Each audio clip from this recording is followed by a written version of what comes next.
for me, working at that internship, that is where, and this is the irony I was talking about before, and this was the memory lane I was going down today, that is where I realized, not doing a woman's makeup, at that fragrance house is where I realized I was attracted to women.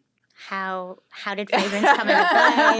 What happened? Was there a story? There's a story, yeah. So I've never shared this publicly, but today's the day. Perfume Room exclusive. I'd love to have it. It's got to be here, right?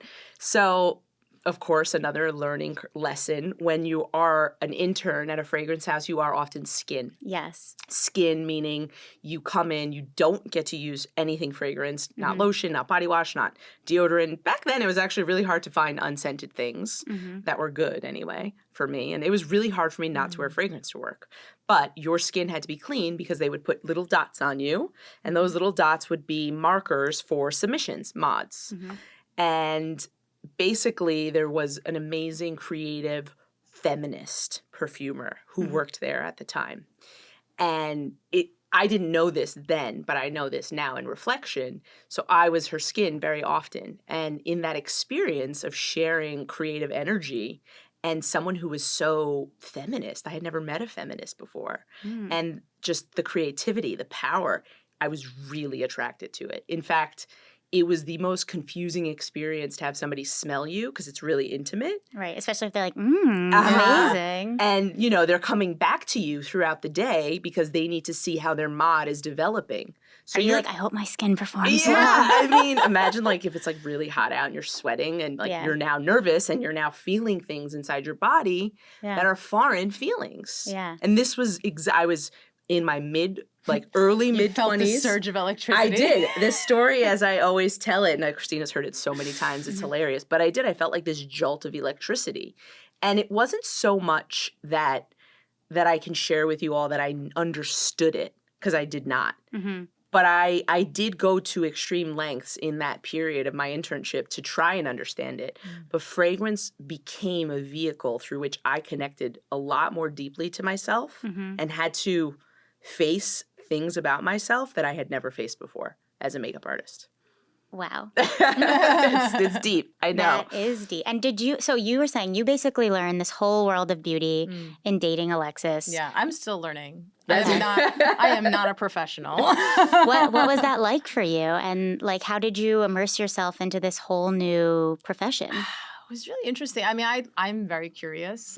I'll think of something and then I'll Google it. And a bird is nesting outside our house. I'm like, are birds bad to nest? I'm just always wanting to learn. So for me, I was just enthusiastic about asking her all the questions and just getting all of the insights of how a different industry works. Because at the time that I met Alexis, I was a high school English teacher, right? And very interested in technology, but makeup, not something, I was intrinsically interested in, which is ironic because my mom loves makeup, obsessed.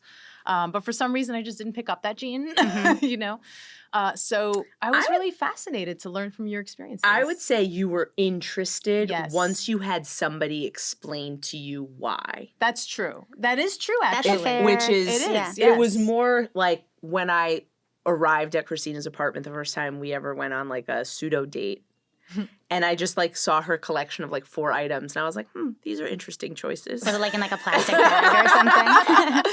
It was just splayed across the bathroom vanity. Items. It was like an Urban Decay primer, a Too Faced palette, a very dried out mascara. Yes, and but I loved it. Yeah. When I used it. And it worked. It worked. Yeah. And we talked about some of her choices, and we talked about lipstick, and we talked about, in fact, even on our first date, I went back to Tribeca because I'm a romantic, and I'm also Tribeca is where I understood that I was attracted to a woman, but I didn't do anything about it for about 2 years until we went on a date.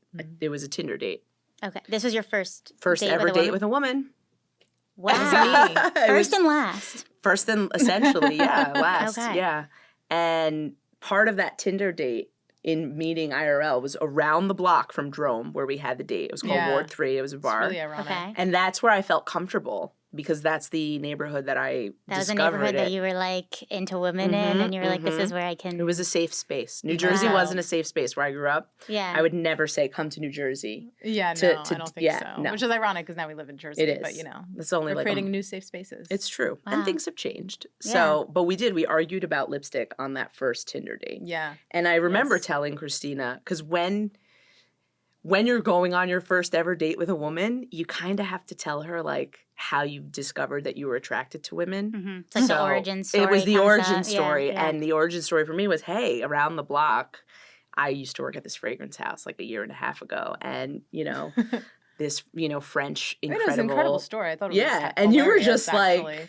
I was like, good for you. And you know, the story like with the fragrance house and the romance of the fragrance house for me was really a key part of my life. And Mhm. Christina, I think, was intrigued, and more so at the it was time. intriguing, yeah.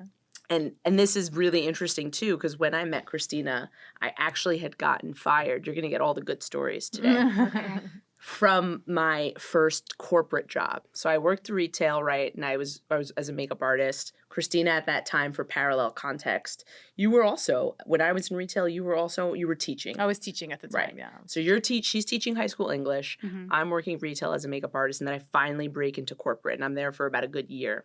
And one fine day, it was about 10 days before I swiped right to Christina. It's like, you know, you have to hit a rock bottom to make some decisions in life. Mhm. The head of the manufacturing facility, he just called me into his office. I was supposed to be getting like a little mini promotion. And he said, you know, you are too bright of a star for this constellation. What? That's what the man said to me. And I crazy. remember, and now, so I'm going on my Sounds first. like a lawsuit. Yeah, it does. Oh, there was like There's more 15 stories of lawsuits. that. But yeah.